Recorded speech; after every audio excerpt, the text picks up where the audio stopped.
ओम हर हर महादेव। आज मैं एक लोटा पानी की कथा सुनाने जा रही हूँ। शिव जी को एक लोटा पानी चढ़ाने से क्या फल मिलता है। चैत का महीना था। ग्वालियर राज्य का मशहूर डाकू परशुराम अपने घोड़े पर सवार होकर जा रहा था। ये पुराने जमाने की बात है। जिला दमोह के देहांत में होकर के कहीं जा रहा था। लकालक दोपहरी थी। प्यास के कारण परशुराम का गला सूख रहा था। कोई तालाब नदी गांव नहीं दिखाई दे रहा था। चलते चलते एक चबूतरा मिला जिस पर एक शिवलिंग रखा गया था। छोटे और कच्चे चौबसीने से बरसात के पानी से छोटे छोटे गड्ढे कर दिए थे, इसलिए महादेव की मूर्ति कुछ तिरछी सी हो रही थी। यह देख करके परशुराम घोड़े से उतर करके उसे एक पेड़ से बांधकर अपनी तलवार से महादेव जी की पिंडी को ठीक करने लगा। परशुराम बोला, महादेव गुरु जी परशुराम के गुरु थे, इसलिए मेरे भी गुरु हैं। वे वे भी ब्राह्मण थे, मैं भी ब्राह्मण हूँ। उन्होंने अमीरों का नाश किया था और मैं गरीबों का पालन किया करता हूँ। वह भी मेरी मूर्खता है। कुछ लोग मुझे मूर्ख डाकू कहते हैं। धनवान से जबरन धन मैं छीन करके लाता हूँ और दीन दुखियों ग्वालियर राज्य ने मेरे लिए 5,000 गारंटी में रखा है रुपए कि जो कोई मुझे मार देगा उसे 50,000 सरकार दे देगा। मेरी गिरफ्तारी के लिए 50,000 रुपए इनाम रखा हुआ है। वे लोग अमीरों का पालन करते हैं, मैं गरीबों का पालन करता हूँ, इसलिए मुझे डाकू कहते हैं। डाकू वे हैं या मैं हूँ, इसका निर्णय करो प्रभु। खैर कोई बात नहीं। जब तक शंकर गुरु का पंजा मेरी पीठ पर है तब तक मेरा कोई बिगाड़ नहीं सकता। परशुराम को कोई गिरफ्तार नहीं कर सकता। लेकिन मैं आज प्यास के मारे इस जंगल में मर रहा हूँ। मेरे 15 साथी जो पढ़े लिखे और बहादुर हैं, अपने अपने अरबी घोड़े पर चढ़े हुए हैं, मुझे खोज रहे होंगे। जब वे मुझे इस जंगल में मरा हुआ पाएंगे तो वे नेत्रहीन होकर बड़े दुखी होंगे। बाबा गुरुदेव, क्या एक लोटे पानी के बिना आप मेरी जान ले लेंगे? वह आदमी शिव जी से कह रहा था। तभी शिव जी की महिमा से एक बुढ़िया आई। उसके हाथों में एक लोटा जल और लोटे के ऊपर एक कटोरी थी जिसमें मिठाई रखी थी। परशुराम, बूढ़ी माई तुम कहाँ रहती हो? बूढ़ी थोड़ी देर में शेखोपुर गांव में बागों में बसा है, इसलिए दिखाई नहीं देता है। वही मेरा घर है। जाति की अहीर हूँ बेटा। परशुराम, यहाँ क्यों आई हो? चबूतरे पर पानी और मिठाई रखकर बुढ़िया बैठ गई और रोने लगी। परशुराम ने जब बहुत समझाया तब वो कहने लगी, बेटा मौत के दिन पूरे करती हूँ। घर में एक लड़का और बहू थी। मेरा बेटा बिहारी तुम्हारी ही उम्र का था। उसी ने यह चबूतरा बनवाया था और कहीं से ला करके उसी ने महादेव यहाँ रखा था। रोजाना पूजा किया करता था। पर पर साल उस गांव में कलमुही ताउन प्लेग आई। बेटा बहू और दोनों एक 10 साल की कन्या छोड़ करके वे चले गए। रोने के लिए मैं रह गई। जब से बेटा मरा तब से मैं रोज एक लोटा पानी यहाँ चढ़ा जाती हूँ और रोक कर जाती हूँ। इस साल वैशाख महीने में मेरी नातिन चंपा का विवाह है। घर में कुछ भी नहीं है। न जाने कैसे महादेव बाबा चंपा का विवाह करेंगे। परशुराम, महादेव का चमत्कार चंपा पर खूब है माँ। महादेव बाबा चंपा का विवाह खुद करेंगे। तुम यह पानी मुझे पिला दो, बड़ी प्यास लगी है। बुढ़िया, पी लो बेटा, पी लो, मिठाई भी खा लो। यह पानी जो तुम पी लोगे तो मैं समझूंगी कि महादेव पे ही चढ़ गया, क्योंकि भूखों को भोजन कराना और प्यासे को पानी पिलाना हमारा कर्तव्य है। महादेव भी कहते हैं कि कोई भी आता है उसे प्यास लगी है तो पानी पिला देना चाहिए। आत्मा सो परमात्मा। मैं फिर चढ़ा जाऊंगी। पी लो बेटा, पी लो, पहले यह मिठाई खा लो। इतना करके बुढ़िया ने पानी का लोटा और मिठाई की कटोरी परशुराम के सामने रख दिए। मिठाई खा करके और शीतल जल, स्वच्छ जल परशुराम ने पी लिए। बोला, चंपा का विवाह कब होगा माई? बुढ़िया, वैशाख के उजड़े पाक की पंचमी को टीका है, केसरीपुर से बारात आएगी। परशुराम, विवाह के लिए तुम चिंता मत करना, तुम्हारी चंपा का विवाह महादेव ही करेंगे। बुढ़िया, तुम कौन हो बेटा?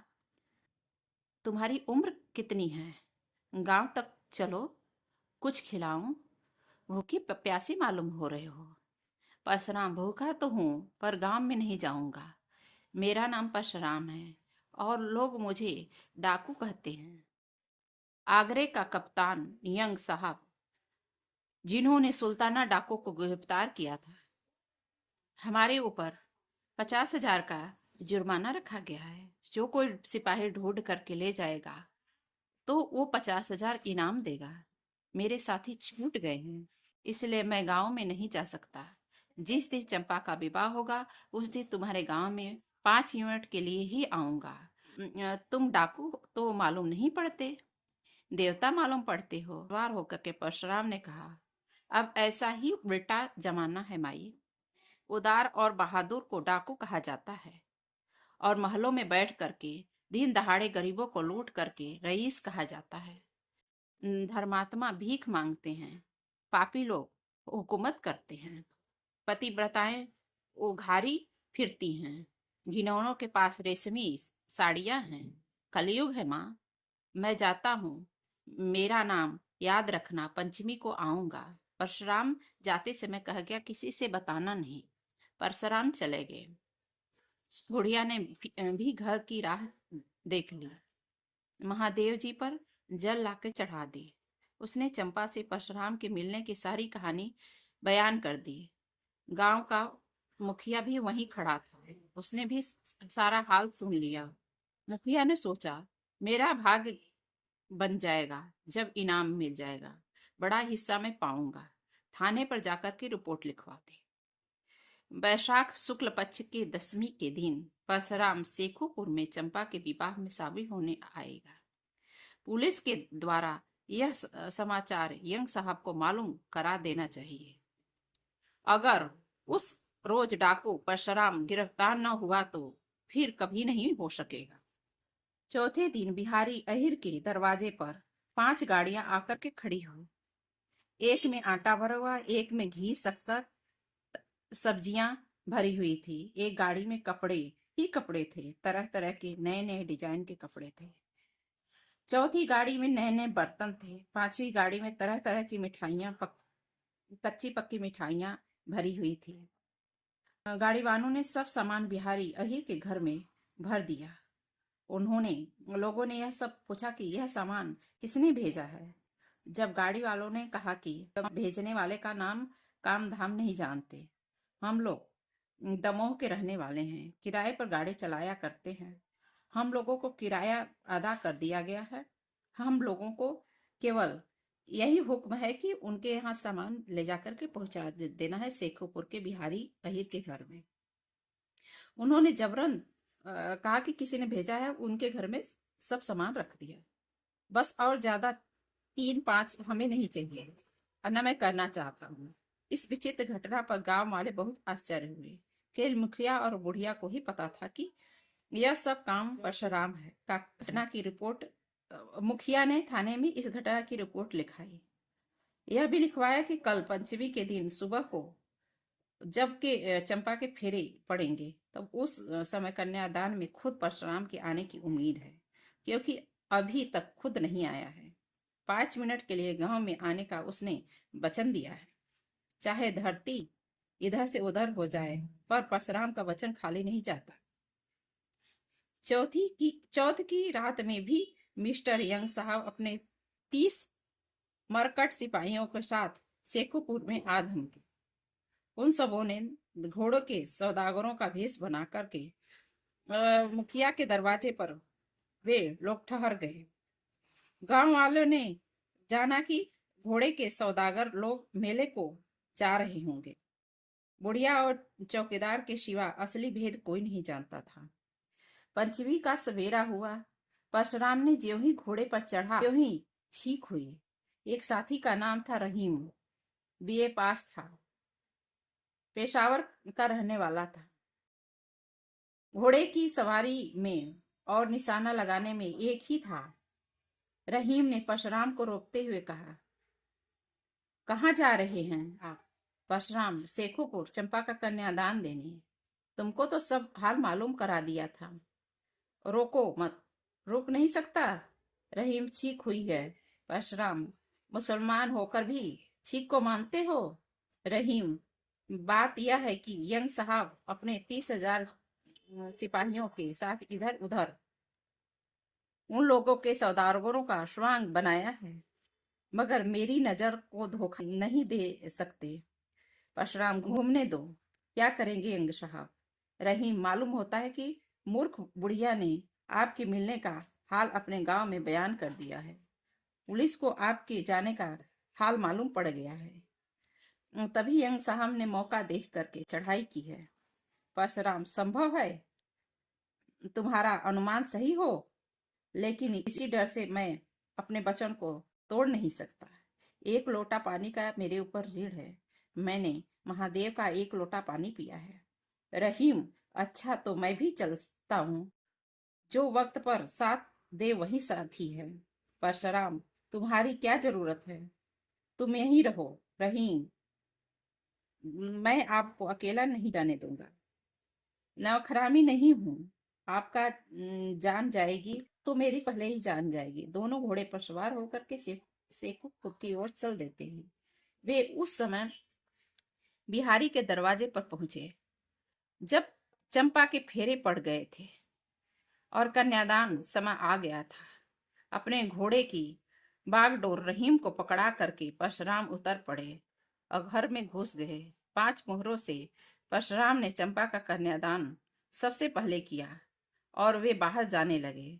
गांव वालों ने जान लिया कि इस व्यक्ति ने ही 5 गाड़ियां सामान भेज दिया है। श्रद्धा के मारे उन लोगों ने परशुराम को घेर लिया। मारे खुशी के बुढ़िया की बोलती बंद थी। एक आदमी बोला, वाह मालिक, बिना जलपान किए कहाँ जाते हो? दूसरा आदमी लोटा लिए चरण धोने के लिए तैयार था। तीसरा आदमी परशुराम को बैठने के लिए अपना साफा धरती पर बिछा दिया। चौथा आदमी दौड़ा एक दोने में मिठाई लेकर के। परशुराम ने कहा, कैसे पागल हो गए हो? जिस कन्या का कन्यादान किया है उसी का मैं कैसे पानी पीऊंगा, कैसे भोजन करूंगा? इतना कह करके वे घर से बाहर आ गए। घोड़े पर चढ़ते चढ़ते परशुराम देखा कि यंग साहब ने सदल बल उनको घेर लिया। परशुराम ने उनको ललकार कर कहा, गांव के बाहर आके मर्दुमी दिखाओ। इसके बाद रहीम के साथ परशुराम ने घोड़ों को एड़ लगाई और गांव से बाहर हो गए। साहब ने पीछा किया। सब लोग घोड़े पर सवार थे। तवाड़ गोली चलने लगी। वे दोनों भी फायर करने लगे। परशुराम और रहीम की अचूक निशानों से 5 सिपाही मर गए। परशुराम को भागने का अवसर देने के लिए रहीम ने अपना घोड़ा पीछे लौटाया और वह सिपाही के साथ जूझने लगा। सब लोगों ने उसे घेर लिया। दनादन गोलियां छूटने लगी। रहीम ने मौत की घाट उतार दिया। उसके शरीर में भी 4 गोलियां घुस चुकी थी। एक गोली घोड़े को लगी। घोड़ा और सवार दोनों ही गिर गए। तब तक परशुराम एक कोस आगे निकल गया था। साहब ने रहीम को वहीं घोड़ा और परशुराम का पीछा किया। 3 कोस के बाद परशुराम दिखाई पड़े। साहब की गोली से परशुराम का घोड़ा घायल होकर के गिर पड़ा। परशुराम पैदल चलने लगा। आगे था एक नाला, 5-6 गज चौड़ा था और 30 हाथ गहरा था। परशुराम पानी में उस नाले को खंदक का रूप दे दिया। परशुराम ने कूद करके उसे पार कर, परंतु पैर फिसल गया। वे खंदक में गिर गए। किनारे यंग साहब आ खड़े हुए। नीचे अंधेरा था, साफ साफ दिखाई न पड़ता था। ज्यों ही साहब ने नीचे झांका त्यों ही परशुराम ने गोली छोड़ दी। विक्टोरिया के इकबाल साहब तो बच गए, मगर उसका टोप उड़ गया। सिपाहियों ने गोली छोड़ी। परशुराम एक किनारे छिप गया। फायर खाली गया। साहब 30 हाथ गहरे गड्ढे में गिरा तो भी निशाना मार रहा है। शाबाश बहादुर, शाबाश। तब तक परशुराम ने आवाज के निशानों पर एक गोली छोड़ दी। साहब के पास एक सिपाही खड़ा था। उसकी खोपड़ी उड़ गई। साहब ने कहा, हमारे 9 आदमी काम आ चुके हैं, मगर डाकू का एक ही मरा। एक सिपाही और राजपूत उसने आगे बढ़कर कहा, मिट्टी गिरा करके डाकू को दबा दो। आवाज का निशाना साध करके परशुराम ने गोली छोड़ी। राजपूत बेचारा मरकर गिर गया है। साहब ने कहा, वेल परशुराम, तुम बाहर आ जाओ। तुम बाहर बहुत खुश है। तुम एक बहादुर और बात का अड़ी आदमी हो। हम तुम्हारे निशाने पर खुश हैं। परशुराम ने जवाब दिया, मैं अपना वचन पूरा कर चुका। एक लोटा पानी से ऋण हो गया हूँ। अब मुझे डर नहीं लगता है। साहब, अगर तुम डाका डालना बंद कर दो तो कसम खाओ तो हम तुमको वायसराय से कह करके छुड़वा देंगे। इत्मीनान करो और बाहर आओ। तुम भी बात का अड़ी, हम भी बात का अड़ी। आज से तुम्हारा हमारा दोस्त हुआ। परशुराम बाहर निकल आए और आत्मसमर्पण कर दिए। यंग साहब ने उनको गिरफ्तार कर लिया और आगरा ले गए। कुछ दिनों तक मुकदमा चला, मगर यंग साहब ने परशुराम को साफ बरी कर दिया। परशुराम ने समझ लिया, अच्छा उद्देश्य होने पर भी आखिर डकैती थी, बहुत बुरी चीज है, उसका समर्थन हो ही नहीं सकता। अतएव उस काम को छोड़ दिया। वे साधु हो गए और साथियों को नेकी का जीवन व्यतीत करने का उपदेश देने लगे। शिव जी की पूजा करने का उपदेश देने लगे। परशुराम ने हरिद्वार में जाकर के 5 साल घोर तपस्या की और 1935 ईस्वी में गंगा जी के बीच धारा में खड़े खड़े शरीर त्याग दिया। परशुराम ने यह दिखला दिया कि विपत्ति को देखकर भी वचन पालन करना चाहिए और महादेव का साथ नहीं छोड़ना चाहिए।